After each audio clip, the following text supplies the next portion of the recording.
Hi guys, අද අපි බලන්න යන්නේ The 100 Season 1 Episode 4.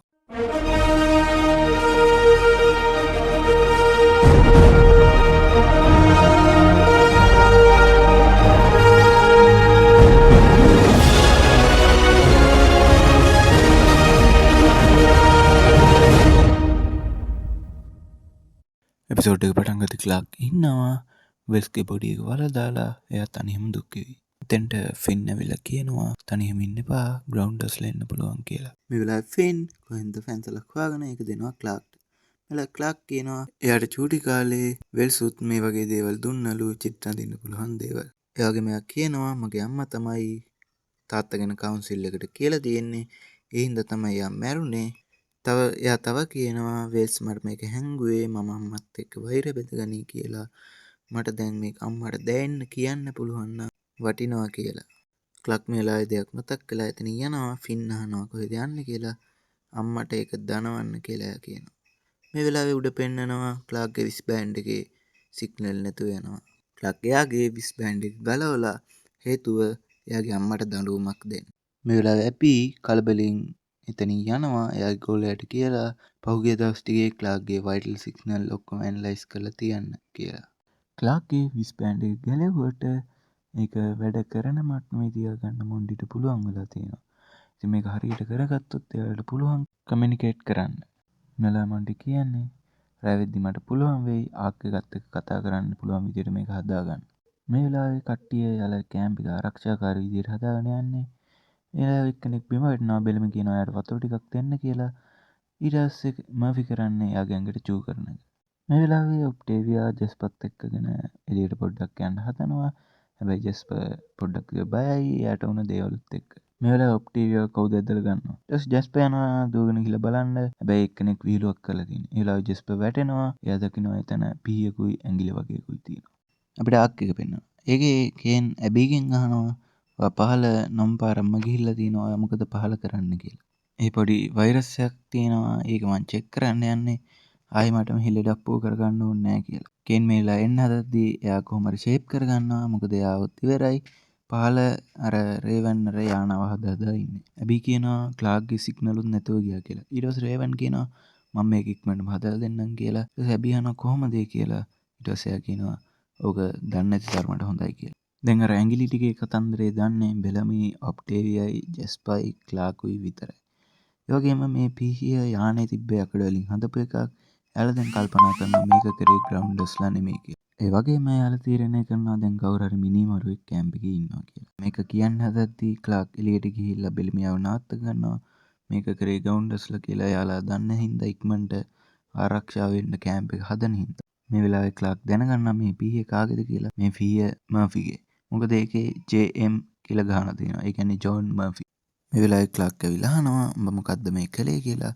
ඊට පස්සේ මර්ෆි කියනවා මේක කොහෙන්ද හොයාගත්තේ කියලා. ඊට පස්සේ ක්ලාක් කියනවා උඹ වෙල්ස්ව මලපු තැනින් තමයි මේක හොයාගත්තේ. අර කලින් වෙල්ස් එක්ක ගහගත්තු වෙලාවෙත් මර්ෆි වෙල්ස්ට තර්ජනය කරලා තියෙනවා එයාව මරනවා කියලා. ඒක මේ හැමෝම දන්නවා. මේ වෙලාවේ මෙතනින් ඔක්කොම මර්ෆිට විරුද්ධයි. මොකද මර්ෆි කාත් එක්කවත් හොඳින් හිටියේ නෑ. හැමෝම චෝදනා කරන්නේ මේ මිනු මරුවන් කරේ මර්ෆි කියලා. දැන් මර්ෆි කරදර කරපු හැමෝම කියන්නේ මෙයාව මරන්න ඕනේ කියලා හරියට ආක්කගෙන් ෆ්ලර්ට් කරනවා වගේ. ක්ලාක් එපා කියද්දී හැමෝම මර්ෆිට හොඳටම නෙලනවා. ඊට පස්සේ මර්ෆිව ගැට ගහලා එයාව එල්ලනවා. ඊට ක්ලාක් කියනවා මේක නවත්තන්න කියලා බෙලමිට. හැබැයි අනිත් හැමෝම කියන්නේ බෙලමිට මෙයාව මරන්න කියලා. බෙලමි කරන්නේ අර බංකුව තල්ලු කරලා එයාව මැරෙන්න සලස්සන එක. ඊට පස්සේ මෙතෙන්ට ෆින් දුවගෙන එනවා. ක්ලාක් කෑ ගහද්දී බෙලමි කියනවා උඹ හින්දා තමයි මේකුනේ කටවහන ඉඳපන් කියලා. ඊට පස්සේ ෆින් දුවගෙන එනවා මෙයාව බේරගන්න. ඊට පස්සේ චාලට්ටත් කියනවා මෙතන යන්න කියලා. හැබැයි ඊට පස්සේ චාලට් කෑ ගහලා කියනවා මර්ෆි නෙමෙයි විල්ස් මැරුවේ මමයි වෙල්ස් මැරුවේ කියලා. බෙලමි යන්තම් බේරෙනවා. ඊට රේවන් යනවා පොඩි තැනකට එයාට ප්‍රෙෂර් රෙගියුලේටරයක් ඕනේ කියලා ප්‍රෙෂර් එක පාලනය කරන්න. එතන ඉන්න චණ්ඩි කීප දෙනෙක් ළඟ. ඊට පස්සේ මේ කෙනා කියනවා මේ ඉල්ලන කෑල්ල වෙනුවෙන් එයාට චීෆ් ඉංජිනියර්ත් එක්ක එකට ඉන්න වෙනවා කියලා. ඒකෙ මෙයා කියනවා ඔයාගේ අම්මා නම් ඒකට දෙතුන් වතාවම එක ගුණා කියලා. ඊට පස්සේ රේවන් එයාට ගහන්න එනවා. ඊට පස්සේ කොහොම හරි එතන ඉන්න එක්කෙනෙක් එයාව අල්ල ගන්නවා. ඊට පස්සේ දැන් කැම්ප් එකේ මර්ෆි කෑ ගහනවා කෙල්ලව එළියට එවන්න කියලා. මොකද එයාට දඩුවම් දෙන්න මර්ෆිට දඩුවම් දුන්නා වගේ. එළිය ඉඳන් කෑ ගහනවා මර්ෆි චාලෝට එළියට යන්න කියලා. හැබැයි ක්ලාකුයි බෙලමින් ෆිනුයි එයාව ඇතුලේ තියාගෙන මොකද්ද කරන්න කියලා කල්පනා කරනවා. මේ වෙලාවේ මර්ෆි කියනවා ඇත්ත මිරිමරුව එල්ලන්න කැමති කට්ටිය අත උස්සන්න කියලා. එතනදී අත උස්සන්නේ කීප දෙනයි. අනිත් අය අත උස්සන්නේ. මේ වෙලාවේ මර්ෆි කියනවා උඹලා මාව එල්ලන්න හැදුව කිසිම වැරද්දක් නැතුව දැන් වැරදිකාරයා ඉද්දි ඇයි ඔහොම කරන්න කියලා. බෙලිමි ඇවිල්ලා මර්ෆිට කියනවා කටවහගෙන ඉන්න කියලා. එතකොට මර්ෆි කරන්නේ එතනදී පොල්ලක් කරන් බෙලිමිගේ ඔළුවට ගහනවා. ඊට පස්සේ මර්ෆි ගිහිල්ලා කූඩාරම ඇතුලේ බලනවා. හැබැයි කූඩාරම ඇතුලේ කවුරුත් නැහැ. එයාලා පැනගලා ගිහිල්ලා.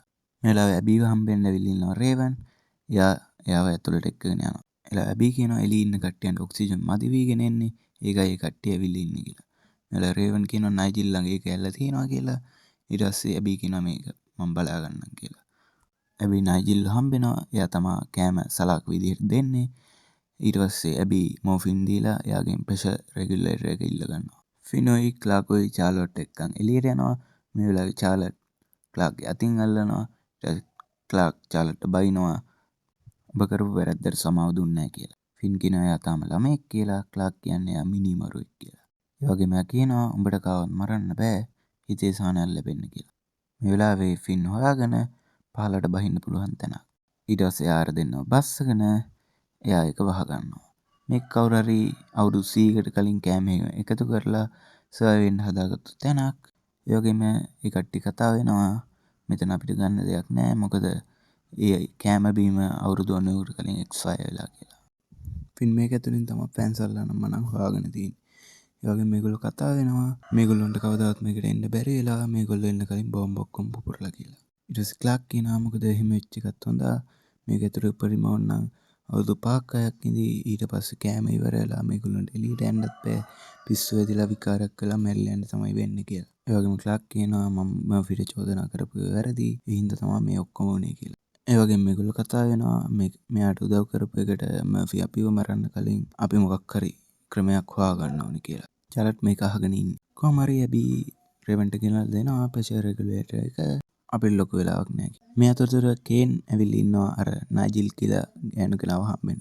එයා කියනවා ඇබී රේවන් කියලා ගෑනු කෙනෙකුයි මගෙන් ප්‍රෙෂර් රෙගුලේටර් එකක් ඉල්ලුවා. මේ වෙලාවේ කේන් කියන්නේ වාගේ වචනේ කවුන්සිල් එකේ වචනේ කවුරු විශ්වාස කරයිද කියලා. මේ වෙලාවේ එයා දෙනවා කේන්ට ඇබී එයාට දුන්න මෝෆින් ටික. මේ වෙලාවේ එතන ඉන්නවා කේන්ගේ අම්මා. එයා කට්ටියට දේශනා කර කර ඉන්නේ අපිට කවදාද පොළොවට යන්න පුළුවන් කියලා. එයා එතන නිකන් ආගමක් වගේ දෙයක් හදාගෙන ඉන්නේ. මේ අතරතුර ක්ලාක්ට ඇහැරෙනවා. එයා දකින්නවා චාර්ලොට් නැහැ කියලා. එයා ෆින්ටත් ඇහැරවනවා. මේ වෙලාවේ චාර්ලොට් දුවනවා එළිය තනියම. එයාව හොයාගන්නවා බෙලමි. මේ වෙලාවේ චාර්ලොට් බෙලමි අතහැරලා දාලා එයා දුවනවා. එයාව හොයන කට්ටිය පැත්තට මම මෙහෙ ඉන්නේ කියාගෙන. මේ වෙලාවේ ආයේ චාර්ලොට් දුවන්න හදද්දි බෙලමි එයාව උස්සගෙන යනවා. මේ වෙලාවේ චාර්ලොට් කෑ ගහන සත්තේ ෆින්ටයි ක්ලාක්ට ඇහෙනවා. එයාලත් ඒ පැත්තට දුවන්න ගන්නවා. මේ වෙලාවේ ඇබිට කෝල් එකක් එනවා. එයාගේ සහායකයාගෙන් කේන්ව හොයනවා කියලා. මේ වෙලාවේ එයාලා දැනගන්නවා නයිජිල් එයාලා පාවලා දීලා කියලා. ඇබි අහනවා රේවන්ගෙන් කොච්චර වෙලා යනවද මේක හදාගන්න කියලා. රේවන් කියනවා විනාඩි 20ක් කියලා. ඇබි කියනවා විනාඩි 5කින් ගෙන්ලා මෙතෙන්ට එයි කියලා. ඇබි කියනවා මොන වුණත් ඔයා මේක හදන්න ඕනේ. මොන වුණත් පහලට ගිහිල්ලා මන් නැතුව හරි ළමයි ටික හොයාගෙන අක්කේට පණිවිඩයක් දෙන්න ඕනේ කියලා. මිනිස්සු 300ගේ ජීවිතේ වාතේ තියෙන්නේ කියලා තමයි එයා කියන්නේ. රේවන් කියනවා මරයි කියලා. එයා කියනවා ඒකට කමක් නැහැ කියලා. බෙලමි චාර්ලොට් උස්සන් දුවගෙන යනවා. හැබැයි එතනින් හට දුවන්න බෑ. එතන ලොකු ප්‍රපාතයක්. මේ වෙලාවේ මර්ෆිලා කට්ටිය මෙතෙන්ට එනවා. ඒ වගේම බෙලමි කියනවා මේව දෙන්න සටනක් කරන්න නැතුව කියලා. ඒ වෙලාවේ ක්ලාක් ලැබිලා කියනවා මේක දුරදී ගියා වැඩි. අපි මේක කතා කරලා විසඳගමු කියලා. ඒ වෙලාවේ බෙලමි ක්ලාක්ට පිහ තියලා ක්ලාක් වල්ලා ගන්නවා. මර්ෆි කියනවා චාර්ලොට් මෙතෙන්ට එන්න නැත්තම් මම මෙයාව මරනවා කියලා. චාර්ලොට් ඉස්සරහට එන්න හදද්දී බෙලමි යාව නවත්තනවා. මේ වෙලාවේ චාර්ලොට් කියන්නේ මම කරපු දේ වැරදි. ඒක මන් දන්නවා. මං හින්දා කාටවත් හානියක් වෙන්න දෙන්න බෑ කියලා. මේ වෙලාවේ චාර්ලොට් කරන්නේ අර ප්‍රපාතයෙන් බීමට පයින් එක. මේ වෙලාවේ බෙලමිට තද වෙනවා. ඊට පස්සේ මර්ෆිට හොඳටම ගහන්න ගන්නවා. මේ වෙලාවේ මර්ෆිට හොඳට වදිනවා. කවුද මැරෙන්නේ කවුද ජීවත් වෙන්නේ කියලා පහල අපි තීරණය කරන්න බෑ කියලා මෙයාලා කතා වෙනවා. මේ වෙලාවේ ක්ලාක් කියන්නේ අපිට දිගටම ජීවත් වෙන්න ඕන නම් අපි නීති හදා ගන්න ඕනේ කියලා. මේ වෙලාවේ බෙලමි අහනවා අපි මොකද කරන්න කියලා. ඊට පස්සේ ක්ලාක් කියනවා අපි මෙයාව පිටුවහල් කරමු කියලා. ඊට පස්සේ බෙලමි මර්ෆිට කියනවා උඹ ආයේ කැම්ප් එකට ආවොත් මෙතනින් පහල තමයි නවතින්න වෙන්නේ කියලා. එයා අනිත් කට්ටියටත් කියනවා ඔයාලට මූත් එක්ක ගිහිල්ලා මැරෙන්න පුළුවන් නැත්තම් මාත් එක්ක කැම්ප් එකට එන්න පුළුවන් කියලා. ඒ කට්ටිය කරන්නේ මර්ෆි දාලා ඔක්කොම යනවා. හැබැයි ෆින් මර්ෆිට ආයුධයක් දීලා තමයි යන්නේ. එයාලා මර්ෆිව දැන් පිටුවහල් කළා. දැන් මර්ෆි තනියම තමයි ජීවත් වෙන්න ඕන. අපි බලමු මර්ෆි මැරෙයිද නැද්ද කියලා. මේ වෙලාවේ රේවන් දඩිබිඩි ගාලා අර යානේ හදනවා පහලට යන්න. හැබැයි රෙගුලේටර් එකේ අප්සෙට් එකක් ඇති වෙනවා. එයාට ඒක ඉවර කරගන්න බැරි වෙනවා. එයාලට තේරෙනවා නයිජල් එයාලට දීලා තියෙන්නේ කැඩිච්ච රෙගුලේටර් එකක් කියලා. මේ වෙලාවේ එයාට අදහසක් එනවා. එතන තියෙනවා එයාලා ස්පේස් එකේ වොක් කරන්න අදින සූට් එකක්. කෙනෙවිල් අල්ලගන්නවා ඇබීව. එයා කියනවා ඔයාට මේකට තර්කානුකූල උත්තරයක් ඇති කියලා. එයා කියන්නේ මගේ දුව කියලා.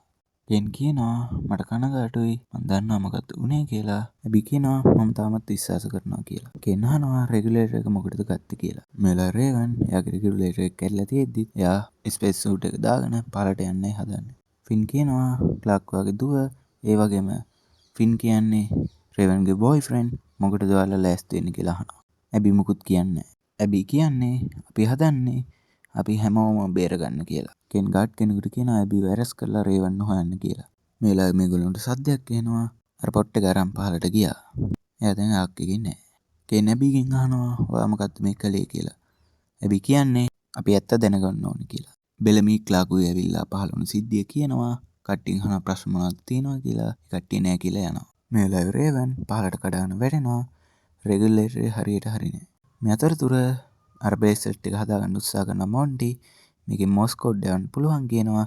මේ වෙලාවේ මේ සිස්ටම් එක ප්ලග් කරන්න හදද්දි ෂෝට් එකක් වෙනවා. එතකොට අර බ්‍රේස්ලට් වලින් එන වයිටල් සිග්නල් එක නැතු වෙනවා. මේ වෙලාවේ ජැස්පර්ට පොඩ්ඩක් අප්සෙට් මේ වුණ දේ ගැන. ඊට පස්සේ ඔප්ටේවියාට කිස්සෙකුත් දෙනවා. මේ වෙලාවේ ෆින්ට තද වෙලා එයා ඔක්කොම පෙරලා ඉන්නවා.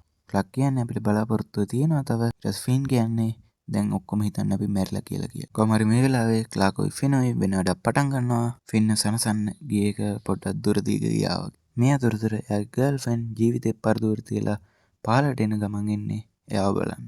ඉතින් අපි බලමු රෙවන් ආවට පස්සේ මේ ආදර කතාවට මොනවා වෙයිද කියලා. එහෙනම් යාළුවනේ මේ එපිසෝඩ් එක මෙතනින් ඉවරයි. ඊළඟ එපිසෝඩ් එකකින් ඉක්මනටම හම්බෙමු. වීඩියෝ එක ලයික් එකක් දාලා මාව සබ්ස්ක්‍රයිබ් කරලා බෙල් එකත් ක්ලික් කරලා තියාගන්න. එහෙනම් මේ භූතයා